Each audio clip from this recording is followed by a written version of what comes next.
So I actually participate in this app called Automotive, and Automotive is pretty much mobile mechanics. That's pretty much what it is.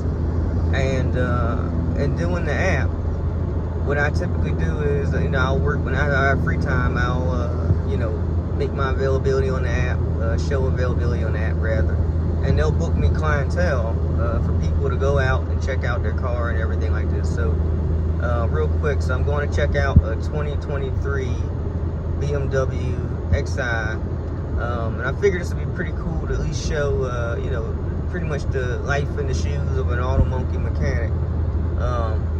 So like I said, the first step so far that I've done is they'll book you if it's anything that you got to do in terms of changing parts and stuff like that. Generally, they'll actually order the parts for you and have you pick up the parts at the store. So I've actually done that. You can kind of see here.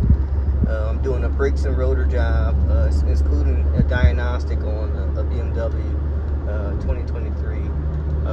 And nevertheless, you'll pick the parts up and you'll meet at the customer's house and perform the repair. And I thought this app is pretty unique because you get to kind of flex your own hours around. In addition to that, you actually get to meet new people. You know what I mean? You get to increase your network there in terms of you meet all types of different people of different walks of life, and it's a pretty cool experience.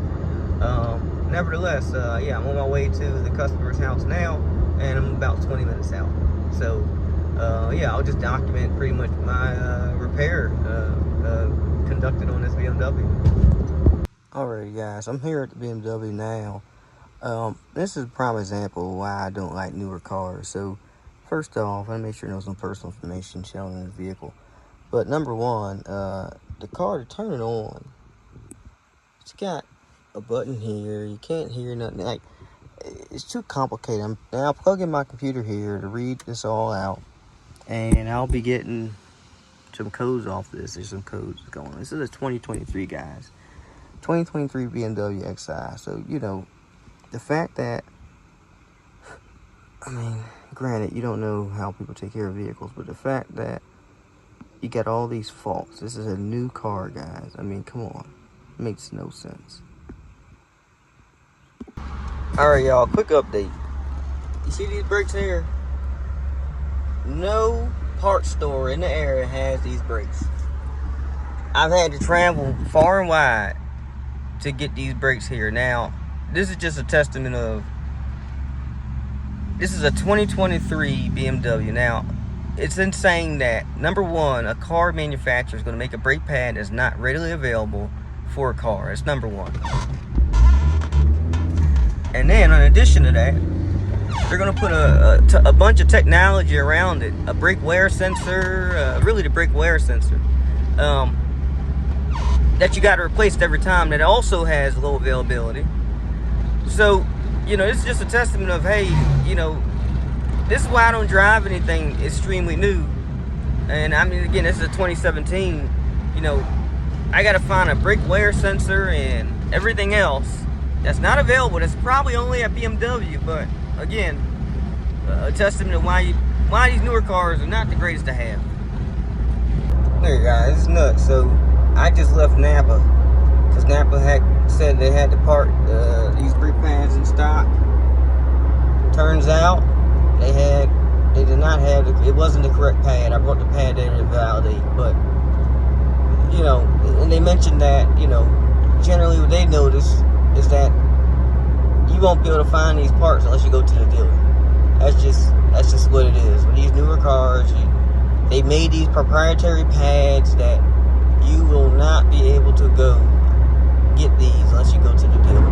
Now, of course, there's aftermarkets that make them, right?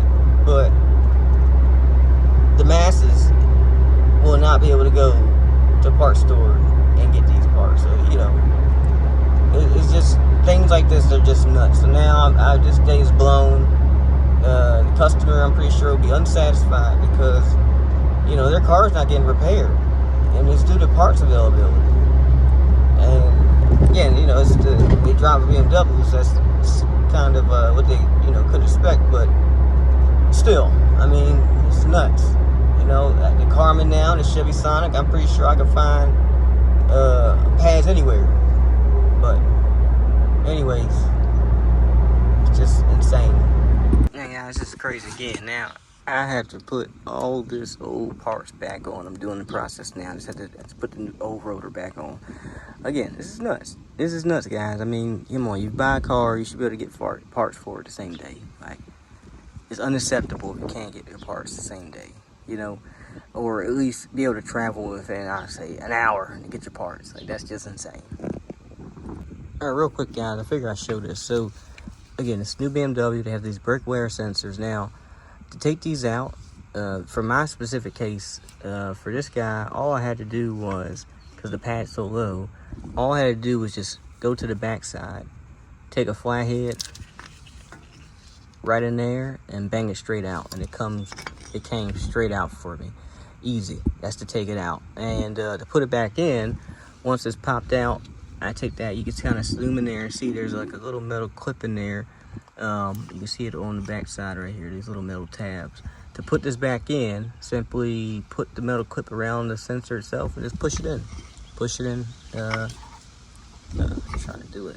Push it in this direction into the pad, and you'll be good to go. I'm just going to show real quick how to install this back. So to install this back, first thing I do is I put the pads on first. So I'm going to put the other pad. And the pad with the brake level sensor is actually the one that goes on the back side here. So I'll show after I install this. All right, once I got both brake pads in, again, clips in the pad. After that, then I'm going to install the caliper. And I'll show in a moment, but the brake level sensor goes in last. All right, guys, now, once you get those rotors in, now you can get that brake level sensor right in there, right through this slot. And this specific one, I had this, again, I'm putting an old one back on with old pads and everything because I couldn't get the parts for today. But once you get that in there, it'll be flush vertically and shouldn't come out.